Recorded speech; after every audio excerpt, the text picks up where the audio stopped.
Magandang umaga po sa bawat isa and Happy Lord's Day to everyone. Happy Lord's Day po. Tayo po ay magre-resume sa ating sermon series on Paul's epistle to the Romans. At ang ating sermon po ay manggagaling kay Reverend Noli Malabuyo, ang ating founding pastor. He was the one who wrote and initially preached this message last October of 2021. And as we start po, last Lord's Day, actually, kung matatandaan niyo po, we opened our sermon with a bit of church history. Because last Lord's Day, kung natatandaan niyo po, ang napag-usapan natin was about the Anabaptists. Sino po ba sila? Tungkol to sa kanilang unbiblical practices, biblical theology and doctrine, and their view in terms of their resistance to acknowledge and obey the civil authorities, and instead, they create their own system. And for this morning, actually po, tayo ay magsisimula din ulit sa konting church history ulit. Pag kayo po ay nakapunta, or pag tayo po ay, Lord willing, kung tayo man po ay makakapunta sa Switzerland, alam ko po maraming magandang puntahan doon. Pero isa po, specifically sa Geneva, Switzerland, may makikita po tayong monumento doon. Tulad ng mga monumento na nakikita natin dito sa ating lugar, sa ating bansa. And it is a monument wall in honor of the 16th century Protestant reformers. Yan po yung mapapansin natin dito. Tinatawag itong the Reformation Wall. It's what they call that wall. It honors 4 primary reformers in the center of that wall. Pag mapapansin nyo, isa po siyang napakataas na monument. At ang makikita natin doon is John Calvin, nandun po siya. He was a pastor in Geneva for 26 years, from 1536 to 1564. Makikita rin po natin na nakaukit doon at naka-sculpture doon si William Farel, Theodore Beza, at si John Knox po ay kasama nila. And 6 other reformers as well were also honored along that wall na mapapansin natin. Pag tayo po ay tinignan natin, for example, sa Google or sa internet, kung ano po yung itsura ng Reformation Wall sa Switzerland. And this Reformation Wall na makikita natin, it was inaugurated last 1909. Bali, matagal-tagal na rin po to. It's more than a century already. It was 1909 at kung iisipin natin, marami nang nangyari afterwards. Ngayon naman po, recently, kung titingnan natin, ano ba yung mga balita or anything related to that wall, is, ang isa sa makikita nyo is, noong 2019, bago po magkaroon ng pandemic, 2019, meron pong nag-vandalize dito sa Reformation Wall na ito.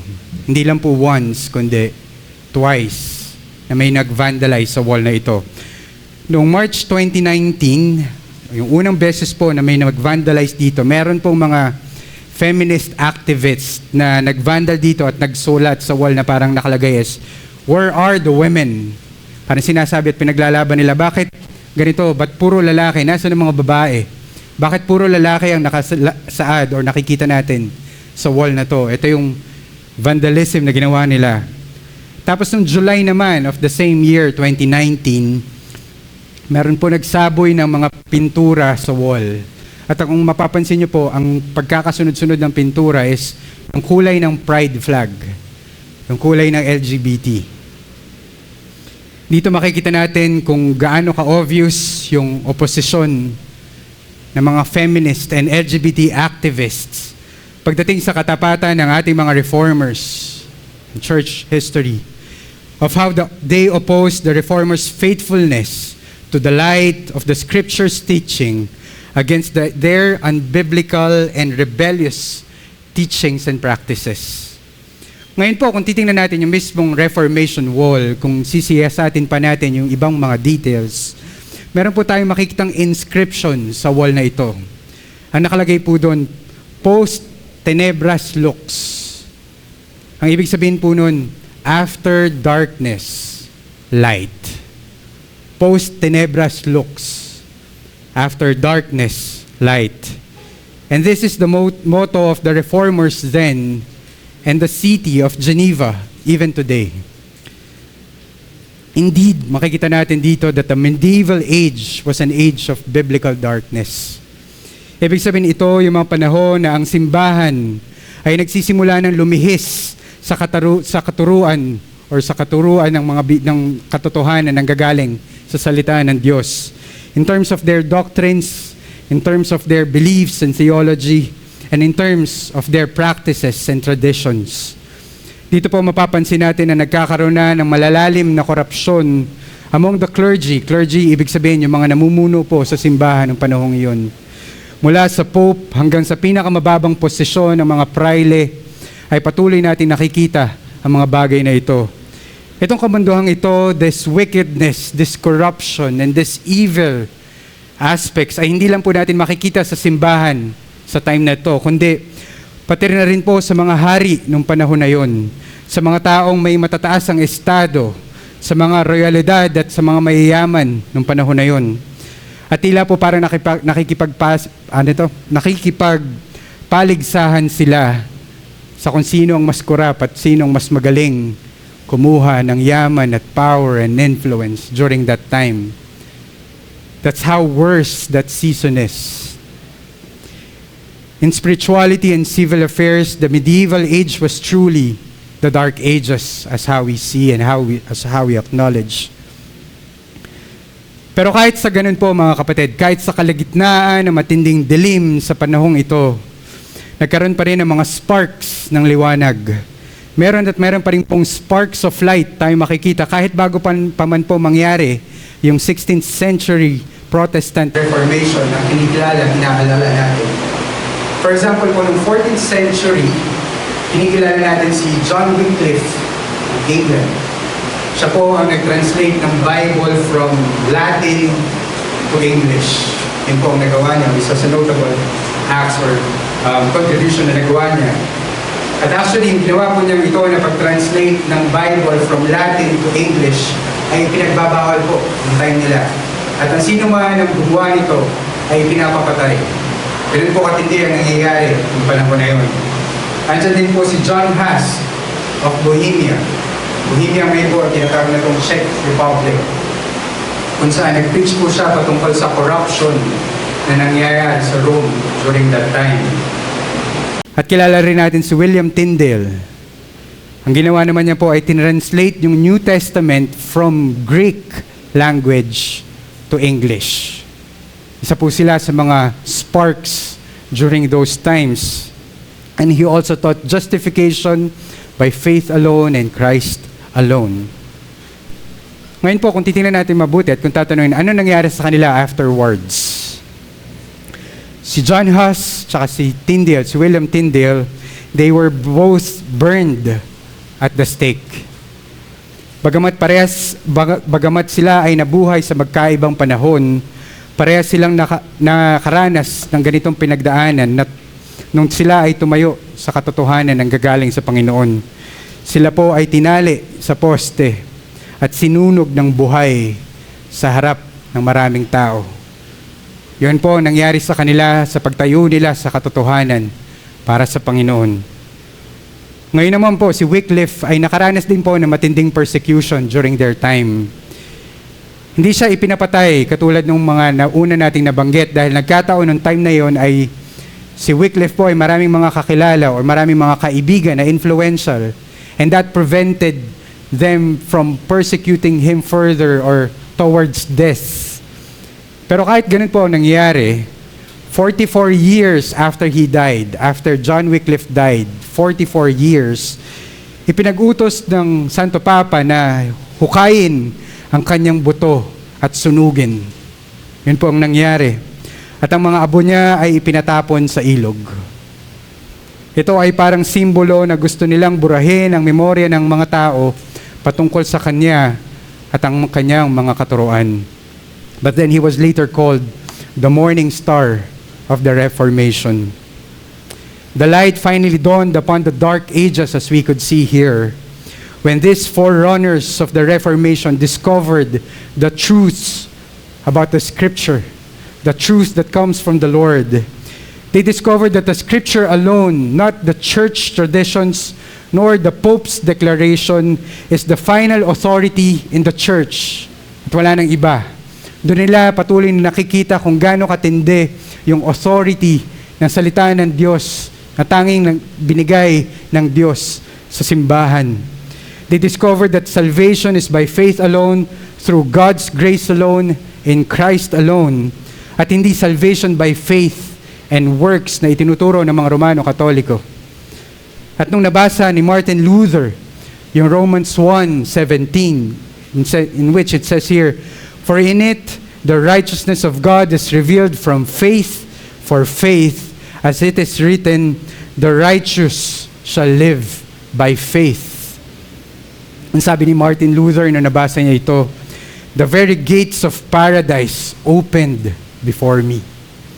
Nung na-realize niya ang katotohanan pagdating sa salita ng Diyos, this illumination na naranasan niya, ang kalinawan ng kanyang puso at isipan na natanggap mula sa Diyos sa pamamagitan ng kanyang salita, ang nagudyok sa kanya na ipaskil ang kanyang tanyag na 95 thesis sa pinto ng Castle Church sa Wittenberg, Germany.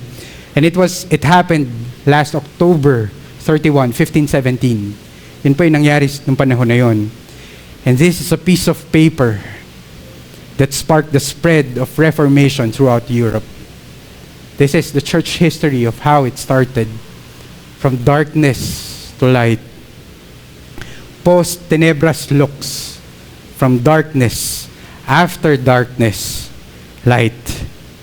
Ito na ang naging motto ng 16th century Protestant Reformation. At ano nga ba nagsimula ng ilaw na ito? Paano ba nagsimula na magkaroon ng ilaw sa kalagitnaan ng kadiliman na nakikita ng panahon nila? It was God's work through the Holy Scriptures alone. When it was faithfully translated, when it was read, interpreted, and meditated upon by men searching for the light of God's truth in their own language, not just Latin, not just Hebrew nor Greek. And they were given light and was able to fully see and understand the truth of God's Word. Ngayon po, as we study and as we go back to the Word of God, and as we look back to our series sa Book of Romans, na kung nasan po tayo ngayon, in Romans chapter 1 to chapter 11, as we have an overview of our series, the first main part of his letter, Paul instructs us about the doctrines of God. Ito po yung nilalaman ng Romans 1 to 11, about His holiness, about man's total sinfulness, about salvation by faith alone in Christ alone, about the righteousness of God, about the righteousness that we shall receive from God, and about God's plan of salvation, hindi lang para sa mga Hudyo, mga kapatid, kundi para din sa mga Hintil. Ngayon naman po, simula sa Romans 12, Paul answers the question, what do we do about this knowledge? Ano bang gagawin natin at anong meron? At paano ba tayo magre-respond sa katotohanan na nabasa natin sa Romans 1 to 11?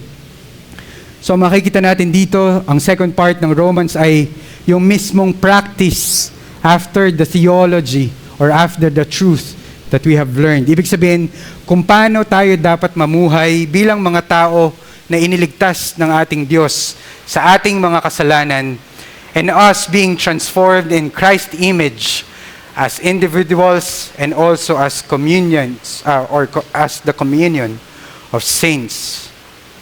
At kung mapapansin din natin, even noong mga nakaraang linggo, we studied on how we are to live this life transformed by the renewing of our minds in the Spirit.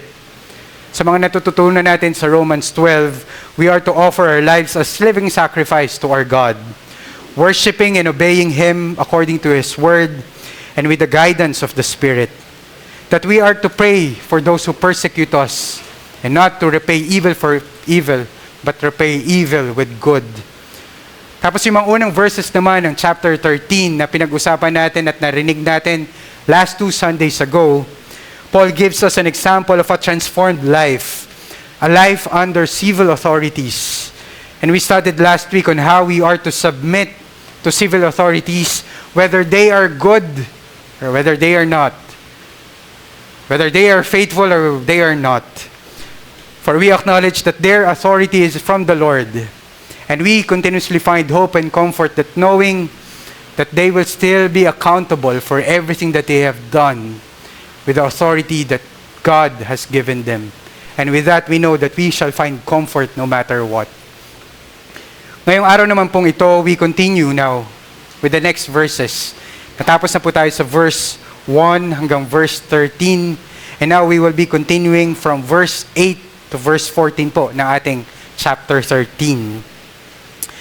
This is where Paul instructs us first to owe no one anything except to love each other or to love one another.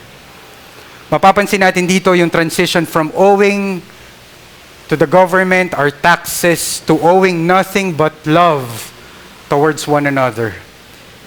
Dito pag binasa natin to, hindi po ito ibig sabihin na pag Kristiyano ka o pag ikaw ay mananampalataya sa Diyos, ay ibig sabihin hindi ka na pwedeng mangutang. Hindi po yun ang ibig sabihin nun. Or hindi ka na pwedeng mag-apply ng loan pag ikaw ay kukuha ng bahay o kukuha ng kotse or kung ano man ang iyong ibang pangangailangan. Hindi po yun ang ibig sabihin dito. Dahil patuloy naman na tinuturo sa atin na kung ano man ang pananagutan natin, kailangan natin itong bayaran.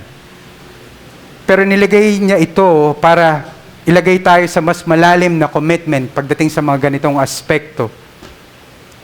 Paul says that the only thing that we can never repay fully is loving others. Ang tanging utang na hindi natin kayang bayaran ng buo ay ang pagmamahal natin sa ibang tao, mga kapatid. Ito ang ating utang at pananagutan sa ating mga kapwa. And loving our neighbor is the faithfulness or the fulfillment of the law. And the second thing that Paul reminds us is that we are getting closer to the fullness of days in this world. Na malapit na bumalik ang ating Panginoon mula sa langit. And that is why we must cast off the works of darkness and put on the armor of light. That is why for our theme for today, tapos na po tayo sa ating intro, from darkness into light. That is our theme. And we only have two headings for this morning. The first heading is from dark disobedience. Again, from dark disobedience to the light of loving obedience. That's the first point. And the second heading is this, from works of darkness to armor of light. So with our two headings, we have two transitions, and we would witness the beautiful emanation of the work of God in His Scriptures. But before we proceed, let us all bow down our heads and let us pray before our God. Heavenly Father, we submit to you our lives and our everything. May you cause us to be humble before you right now, knowing that what we are hearing are not just mere words from a book, not just mere opinions from a person, but rather the full revelation of your glory and your beauty and your redemption through your word, O God. Nawa, Panginoon, turuan mo kami na alalahanin na hindi po kami karapat-dapat ng anuman sa nanggagaling sa iyo. Pero ikaw pa mismo, Panginoon, ang nagpakita sa iyong sarili at nireveal ang iyong sarili sa amin through your Son. And now what we have here is through your word. That's why we ask, O Father, may you give us a heart that is willing and longing to listen to you, to learn from you, to be fed by you. We surrender you everything, O God, and this we pray. In Jesus' name, Amen. Amen. Ating first point po, from darkness to light, from dark disobedience to the light of loving obedience. Dito po makikita natin the first characteristic of the medieval church as we look back sa ating intro kanina. It was its disobedience to the biblical command to love each other. Ito po yung darkness na nakikita natin sa panahon na yon. Sila ay namuhay sa matinding kadiliman. Actually, patuloy pa rin naman nating nakikita sa panahon natin ngayon. Hindi lang sa labas, kundi sa loob din ng simbahan ng panahon dati. It was in deep darkness of disobeying the law of God, of loving one another, sa kapwa Kristiyano man o hindi. Ang mga namumuno sa simbahan ng mga panahon na iyon ay halos bagyan na nagpapakita ng pagmamahal sa iba, at ang mas nakikita sa kanila ay ang pagmamahal nila sa kanilang sarili, sa korupsyon na ginagawa nila at sa makasariling pamumuhay na meron sila. They loved money. They loved power. They loved immorality.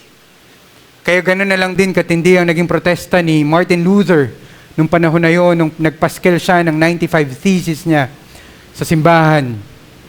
Kung saan diniscuss niya din dito sa 95 Theses na to yung maling katuruan patungkol sa indulgences na tinatawag nila. Ito yung katuruan na pwede kang bumili ng kapatawaran. Yun lang tinuturo nila ng panahon na yun. O pagtubos mula sa iyong kasalanan sa pamamagitan ng pagbabayad ng indulgences sa simbahan. That's how they preach it. That's how they teach it that way. Ngayon, balikan natin yung binasa natin kanina sa Romans 13 verse 8. It says here, "Owe no one anything except to love each other, for the one who loves another has fulfilled the law." For the one who loves another has fulfilled the law. Since ang verse na to ay continuation ng naging topic natin last week po, kung saan it was about paying taxes and respecting the authorities from the Lord, ibig sabihin yung loving each other na tinutukoy dito ay pagmamahal natin, hindi lamang sa kapwa natin mananampalataya, mga kapatid. Hindi lamang sa mga kasama natin dito sa simbahan, kundi sa mga tao na hindi rin nananampalataya, sa mga hindi nakakakilala kay Kristo, na tayo'y pinapakitaan at pinire-remind ng salita ng Diyos that we are to love each other. For most of those in authority in this context na napag-usapan natin last week or most of them can be unbelievers. Pero dito matatanong natin, bakit nga ba niya sinabi dito sa last part ng verse 8 na, "For the one who loves another has fulfilled the law"? Bakit nga ba niya sinabi na kung sino man ang magmahal sa kanyang kapwa ay nagpakapakita ng katuparan ng utos at salita ng Diyos? Hindi ba't sabi niya sa Romans 6 verse 14 to 15 na the Christians are not under the law but rather under grace? Kung saan yun yung tinuro niya, dito makikita natin na ito ay hindi contradiction, mga kapatid, kundi pagtama lamang o pagtuligsa lamang sa mga maling katuroan ng panahon na yun. Dahil doon sa panahon nila, maaari nilang maisip at masabi na since ang mga Kristiyano ay hindi na under the law but rather grace, ibig sabihin, pwede na siguro nilang gawin ang kahit na anong gusto nila. Sa panahon natin ngayon, tinatawag na yun hyper grace. They don't see anything, but rather everything can be done because of the grace of God. If they are freed from the law, then they can do whatever they want, regardless of what the law commands. Kaya dito makikita natin ang pagtatama ni Paul sa mga maling katuroan na ito. At kahit sa panahon natin ngayon, merong mga pastor na nagtuturo na ang 10 Commandments, sabi nila, ay the summary of God's moral laws, are already obsolete. Hindi na daw yun applicable sa panahon natin ngayon. Tinuturo din ng iba na ang Sermon of the Mount mula sa Matthew 5 to 7, in which this was Christ's exposition of the 10 Commandments. Sabi nila, they are not anymore applicable for Christians today, but only for the Jews. Yun ang tinuturo ng ibang mga pastor, if I may say. And since the Lord's Prayer is included in this sermon, Christians, as they say, should not pray the Lord's Prayer. Ganito po katindi ang mga maling katuruan na maaari nating marinig sa iba.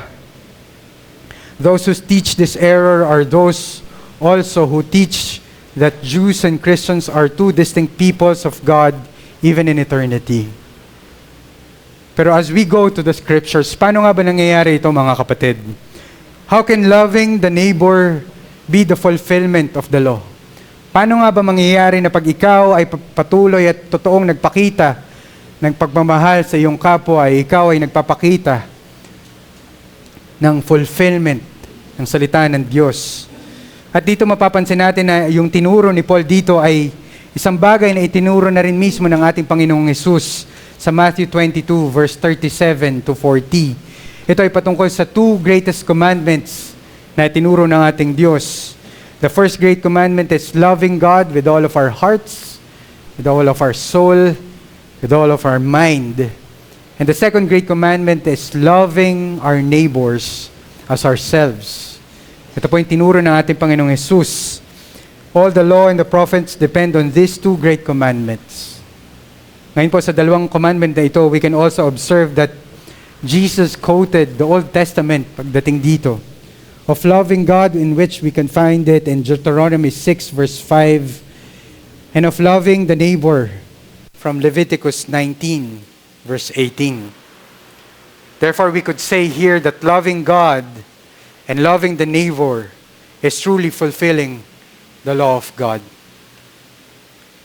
Ngayon po sa Galatians 5:14 to 15 naman po, binibigyan tayo ng warning patungkol sa pag-abuse ng freedom na meron tayo bilang mga Kristiyano. Binibigyan tayo ng warning pagdating sa abuse sa mga tao na naniniwala at pinanghahawakan na tayo ay nakalaya na sa ating mga kasalanan at pinalaya na tayo ng ating Panginoon.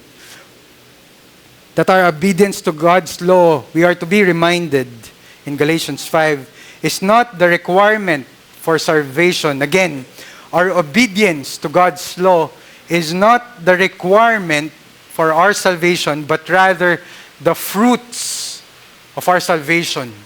Ang pagsunod natin sa batas at salita ng Diyos ay hindi yun yung basihan para tayo ay malagtas, kundi ito ang bunga na tayo nga ay totoong nakaranas ng kaligtasan mula sa ating Panginoon. Kaya ganun din katindi ang impact kay Martin Luther nung siya ay nabasa niya yung Romans 1:17, the righteous shall live by faith. Dito marahil na-realize niya na kahit ginawa na ni Martin Luther ang lahat, ang pagsunod sa Diyos, ang paggawa ng mabuti, ang pagsunod sa lahat ng tradisyon at pamamaraan na ginagawa nila noong panahon na yon, sa abot ng kanyang makakaya, patuloy pa din siyang binabagabag ng kanyang konsensya na lahat ng kanyang mabubuting gawa, lahat ng kanyang mga practices, lahat ng kanyang religious acts and rites ay hindi pa rin sapat para siya ay maligtas sa kanyang mga kasalanan. And may we continue to contemplate on that. Because sometimes we have the tendencies to think that there is something in us that can win God's favor. But the opposite is true.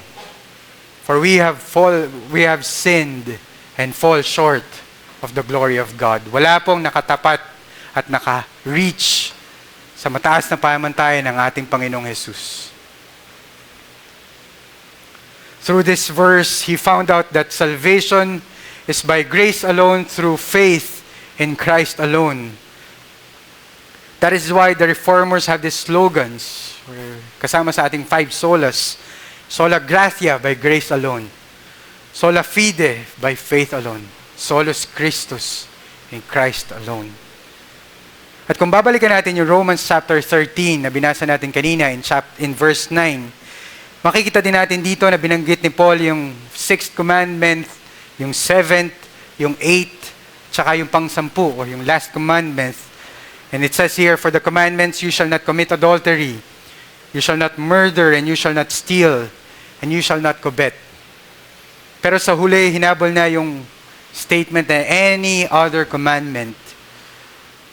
Ito ay marahil siguro ng panahon na yon, ito ang mga commandments na ito. Ang mga commandments na ito, ang matitinding struggles ng mga Christians during their time sa Rome.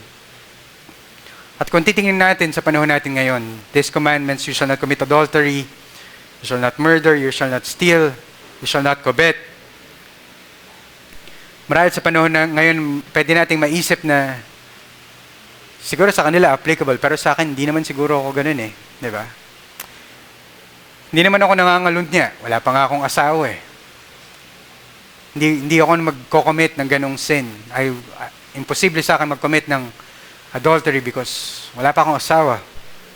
Hindi naman ako pumapatay dahil ayoko rin namang makulong. Hindi ako katulad ng mga taong nababalita ako sa news, sa social media, murders and killings everywhere. Hindi ako ganun. At hindi naman ako magnanakaw tulad ng mga nakikita kong mga corrupts sa balita.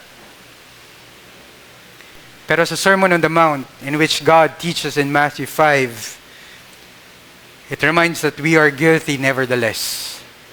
We lust for others who are not our spouses. We hate others, and there is murder already in our hearts. And even people now supports abortion. Pasalamat tayo dito sa Pilipinas na kinoconsider pa rin po ito na matinding krimen, yung abortion. Pero sa US po, nakakalungkot man, pero matindi na po ang support sa abortion, hindi lang sa mga tao, kundi mismong sa gobyerno. Pagdating dito, malaking pera at funds ang binibigay ng government para dito sa actions na ito. At mapapansin natin dito na ito ay pagkakaroon ng kasalanan sa ating mga puso, hindi lamang sa panlabas na ginagawa natin, hindi lang ang kasalanan na hindi lamang sa kung ano ang nakikita natin sa ating mga kilos, sa ating mga salita, sa ating mga gawa, kundi sa kung ano ang kondisyon ng ating mga puso, of how we covet things that do not belong to us, as we are familiar with that feeling of that temptation. Ang pagkakaroon ng makasalanang pagnanasa sa mga bagay na hindi naman natin pag-aari. And we used to live in the darkness of fruits of our sinful nature. Kaya minsan mapapansin natin, bakit nga ba mas madali pang gumawa ng mali kaysa sa tama?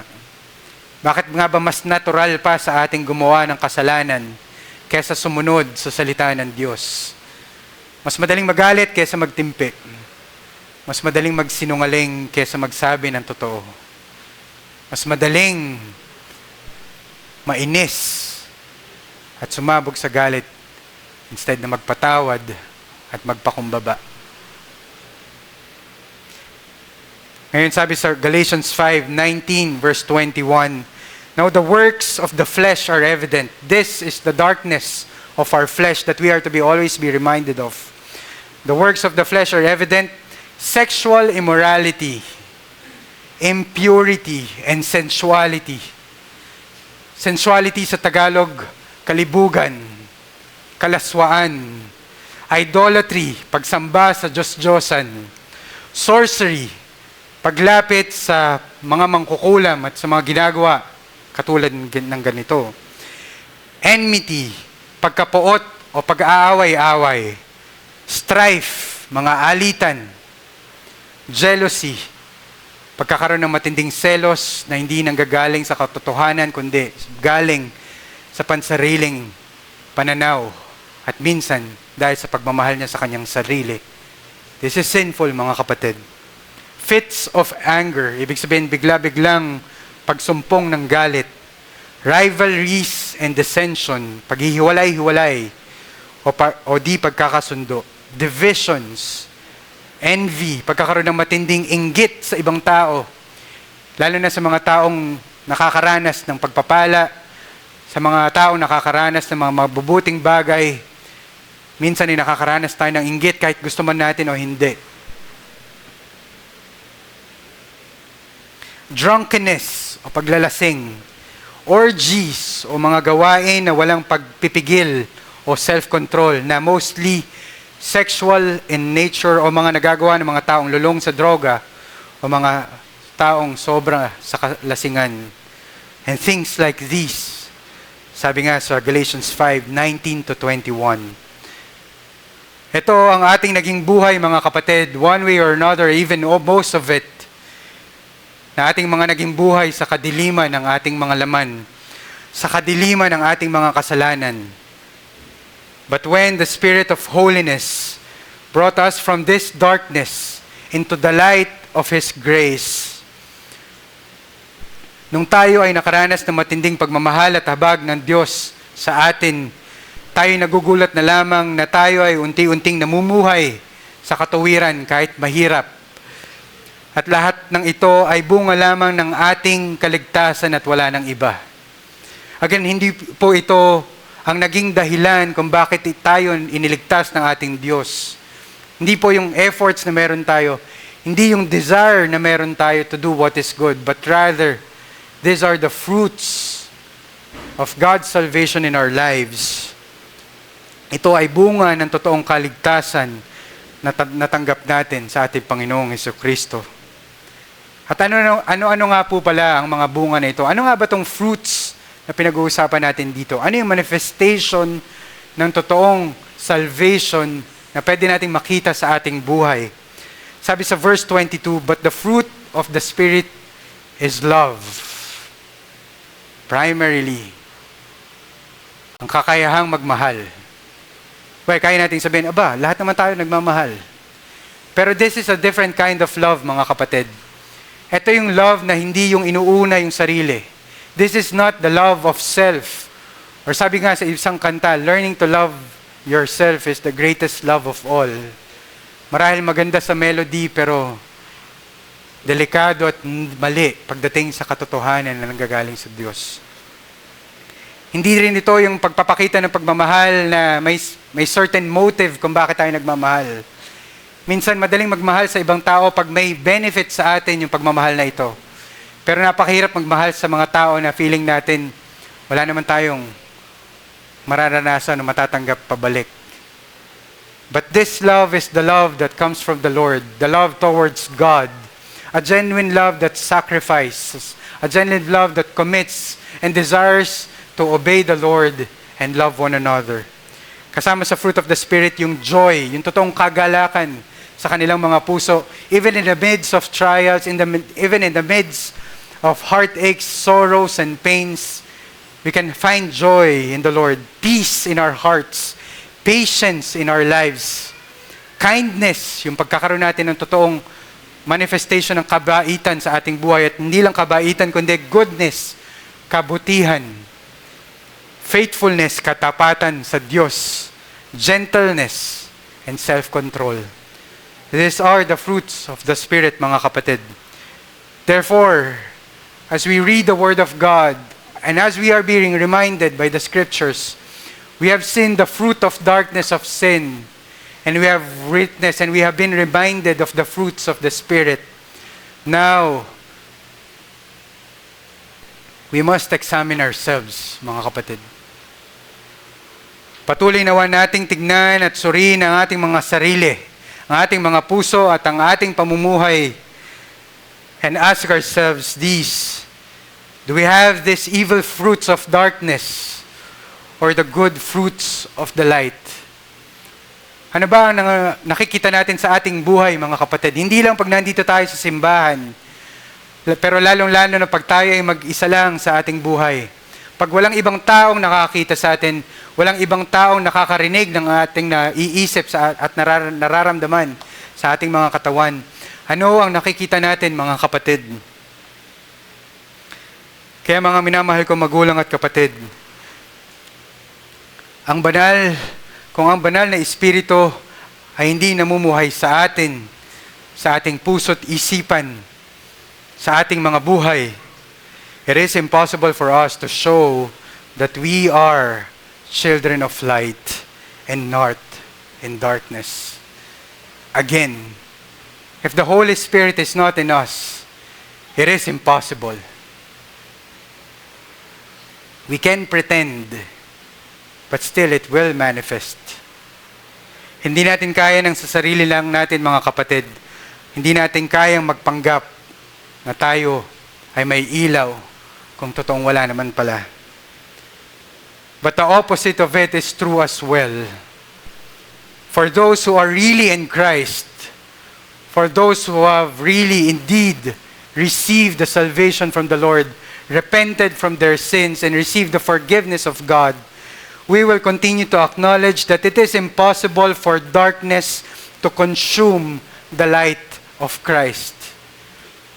That's the glorious truth that we are to be reminded. And for that, it is because as well, it is related to our second point. For our second point is this: from works of darkness to armor of light. And this is scoping or covering the verses 11 to 14. In verse 8 to 10, Paul lists God's law that relate to loving our neighbor, both Christians and non-Christians. Now in verse 11 to 14, ang ating continuation, Paul lists some of the things that unbelievers do in this dark world. And here Paul urges us to cast off the works of darkness and put on the armor of light, because the hour of salvation is very near. The hour of salvation of the Lord is near. At ito po ay patungkol sa nalalapit na pagdating ng ating Panginoong Jesucristo. Ibig sabihin, kada minuto na lumilipas, kada oras, kada araw at kada taon na dumaraan, papalapit po tayo ng papalapit, mga kapatid, sa oras ng kanyang pagbalik. Noon sinabi ni Paul na salvation is near to us now. And he is not referring to that moment that the Spirit gave us the faith and repentance and salvation, but rather he is referring to the completion and consummation or perfection of our salvation. That is what he's talking about here.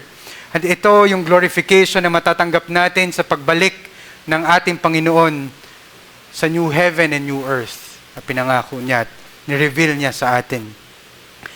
Tayo ay niligtas na ng ating Diyos sa ating mga kasalanan from the chains of sin and of Satan and from the wrath of God in this age and time, in our present time right now. Pero kung titingnan natin mabuti, alam din naman natin na sa panahon natin ngayon na tayo ay nagkakasala pa rin, mga kapatid. Tayo ay nahuhulog pa rin sa temptations ng ating kaaway, sa udyok ng ating mga katawan. At patuloy pa din nating maiisip at maaalala ang galit at puot ng ating Diyos patungkol sa ating mga kasalanan. Pero ang lahat ng ito, mga kapatid, lahat ng kasalanan na pwede nating maranasan at magawa, lahat ng tukso na pwede nating matanggap at makita dito sa mundo, lahat ng takot na meron tayo sa ating buhay ay mawawala magpakailanman sa pagbalik ng ating Panginoon mula sa langit. Lahat ng ito, mga kapatid, lahat ng trials na meron tayo, lahat ng challenges na meron tayo, ay makakaranas tayo ng totoong kaligtasan sa pagbabalik muli ng ating Panginoon na tagapagligtas. At isa pang mapapansin natin dito sa text, patuloy na pinapakita sa atin ni Paul yung connection ng sin patungkol sa darkness of night and yung holiness to the light of daytime. So he exhorts us to wake up from our sleep in darkness, na tayo ay gumising na sa ating pagkakatulog sa kadiliman, because the day of Christ is at hand. Tayo gumising na, mga kapatid, at bumangon na patungo sa liwanag ng ating Panginoon. Huwag na tayong magtumpik-tumpik. At tayo patuloy na lumapit sa Panginoon dahil sa Kanya lang tayo makakahanap ng totoong kaligtasan at sa Kanya lang tayo makakakita ng totoong kalinawagan sa buhay na meron tayo ngayon. Makikita natin dito yung contrast as well ng works of darkness with the armor of light. And in Ephesians 5 verse 17 to 14, he says that we were darkness before we were saved, but now we are light in the Lord. Kaya mamuhay tayo nawa, mga kapatid, bilang mga liwanag, as children of light, discerning and leading lives that are good and right and true and pleasing to the Lord. Kaya ganoon na lang ang command sa atin sa salita ng Diyos, awake, O sleeper, and arise from the dead, and Christ will shine on you. Ngayon sa latter part ng chapter na ito na nabasa natin, nagbigay ng mga examples si Paul sa kung ano nga ba ang mga bagay na dapat nating iwasan as children of light. At marahil ilan dito ay napag-usapan, narinig na rin natin kanina, nang binasa natin or diniscuss natin yung Galatians, in which, in parallel, orgies, drunkenness, sexual immorality, sensuality, quarreling, and jealousy. Ito yung mga nabanggit ni Apostle Paul sa Book of Romans. At iwasan nawa natin ang mga ito, mga kapatid. Dahil tayo ay nabubuhay sa mundong ito na puro na lang kadiliman at punong-puno ng kasamaan, punong-puno ng wickedness, kahit sa ating civil government na meron tayo, marami tayong napapansin. Punong-puno ng greed, forms of stealing, corruption, pride, the desire to control, the desire for power, the hunger for influence. And actually, nakakalungkot, lalo na po sa ibang bansa, dahil ang context dito is America, nung pinreach po ito ni Pastor Noli. They even promote what is evil and immoral sa ibang bansa. For example, meron po tayong nakwento dito na meron 2 high school girls, so mga high school na dalaginding o dalagita, na nakikwento dito that they were sexually abused ng isang lalaking estudyante. At itong lalaking estudyanteng ito, he identified himself as transgender. Kasi transgender naman daw po siya. Hindi daw po yun sexual abuse. At pag sinabing transgender, ibig sabihin, siya ay isang lalaki na nagke-claim na siya ay isang babae nang dahil lang siya ay nagtitake ng hormones or ng mga gamot para magbago yung kanyang katawan. And hence, because doing that, he's already claiming in himself na, babae ako, hindi ako nag-commit ng sexual harassment. Kahit siya ay totoong lalaki. Ngayon, ang nangyari pagkatapos ito, yung tatay ng isang biktima actually ay tumayo para ipaglaban ang kanyang anak. Yung tatay ng isang dalaga na na-abuse. Pero ang nakakalungkot po dito, mga kapatid, kung sino pa ang lumaban at tumayo sa katotohanan, siya pa ang hinuli ng mga polis. Siya pa yung inaresto. Pinagtakpan ng mismong school nila yung mga nangyari at tinawag na domestic terrorists yung mga magulang na nagprotesta sa nangyaring ito. This is how sinful and this is how dark the world that we are living right now. At meron naman sa Florida, mga kapatid, isang school board member ang nag-organize ng isang field trip para sa mga bata. At alam natin, pag field trip, alam natin na ating mga anak, even tayo, nung tayo mga bata, sobrang excited tayo pag may field trip. Dahil alam natin na ito ay either pupunta tayo sa Coca-Cola, sa Gardenia, tapos tatapusin sa Enchanted Kingdom. Full of excitement, full of joy. Isa sa mga paboritong gagawin ng mga estudyante in every school year. Pero hulaan niyo po, mga kapatid, kung saan sila dinala nung school board member. Itong mga batang ito ay dinala sa isang gay bar. Mga inosenteng bata ay dinala sa gay bar, mga kapatid, in which we don't know why. At marami pang mga ganitong kwento na nangyayari sa ibang bansa. At dito sa Pilipinas, pasalamat po tayo na hindi pa ganito kalala ang standard ng immorality sa ating bansa. Dahil generally influenced pa rin tayo ng Kristyanismo in terms of morality and tradition. Ika nga tayo ay nasa conservative na pamumuhay pa kung ikukumpara sa iba.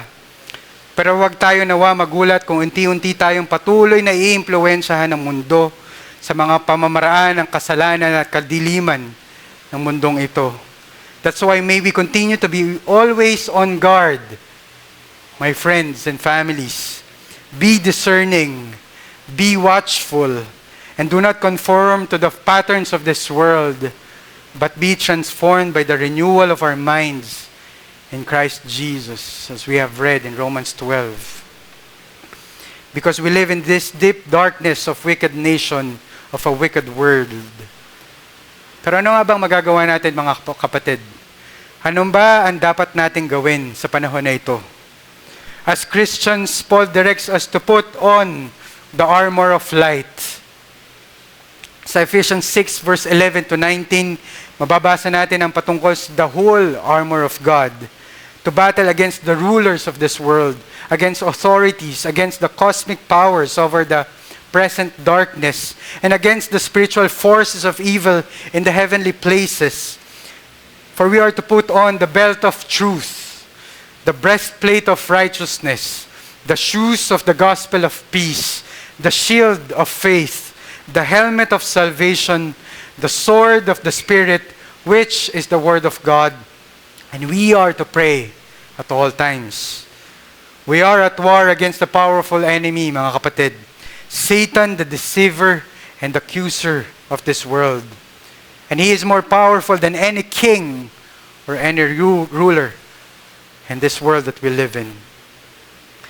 Pero nawa hindi tayo lumaban sa pamamagitan ng makamundong pamamaraan, kundi sa katotohanan na nanggagaling sa salita ng Diyos, with the truth of God's Word, as we stand for righteousness, as we preach the gospel of God, as we proclaim our faith to the Lord and to the people, as we search and continuously pray for the salvation of His people, as we preach the Word of God, and as we continuously pray for God to continuously rule in the midst of darkness. Kaya nga po, mga minamahal ko magulang at kapatid, all of these spiritual weapons of war that we acknowledge against the darkness, against sin, are given to us by our Lord Jesus Christ alone. Wala pong iba tayong mapagkukunan ng ganitong mga weapons kundi sa ating Panginoon lamang. Kaya nga po, ang sabi sa atin ng Ephesians 4:22 to 24, to put off your old self, which belongs to your former manner of life, and is corrupt through deceitful desires, and to be renewed in the spirit of your minds, and to put on the new self, created after the likeness of God, in true righteousness and holiness. Put off our old sin. Let us put off our old self. Hubarin nawa natin ang dati nating mga makasalanang pagkatao, ang ating mga makabundong pamumuhay, ang buhay na nagnanais na mas mabuhay sa kadiliman kaysa sa liwanag ng Diyos. Then we must put on the new self which Christ gave us when He brought us into His light. And noong 16th century, the Protestant reformers brought the church from the dark ages of corruption, of sin and immorality, to the light of the Scriptures and toward salvation. Ang ating Panginoong Jesucristo ang nagdala sa liwanag na ito kay Martin Luther, na isang monghe na dating sakal-sakal ng kadiliman at kasalanan, bulag sa katotohanan, ngunit nabuksan bigla ang kanyang mga mata at nagtagpuan niya ang liwanag ng ating Diyos at nakita ang katotohanan na matatagpuan lamang sa kanyang banal na salita. Kaya naisulat din niya yung isang hymn na kinakanta din natin at mamaya kakantahin din natin sa Song of Consecration. A mighty fortress is our God. Those ask who that may be. Christ Jesus, it is He. Lord Sabaoth His name, from age to age the same, and He must win the battle. Tayo ay patuloy pa ding nakikipaglaban sa kadiliman at kasamaan ng mundong ito. At alam natin na hindi ito madali, mga kapatid. At mas madalas pag sinusubukan natin to labanan ng ating sarili lamang, doon pa tayo lalong nabibigo sa ating pagtayo, sa ating pananampalataya, para sa kabutihan at para sa kabanalan ng ating Diyos.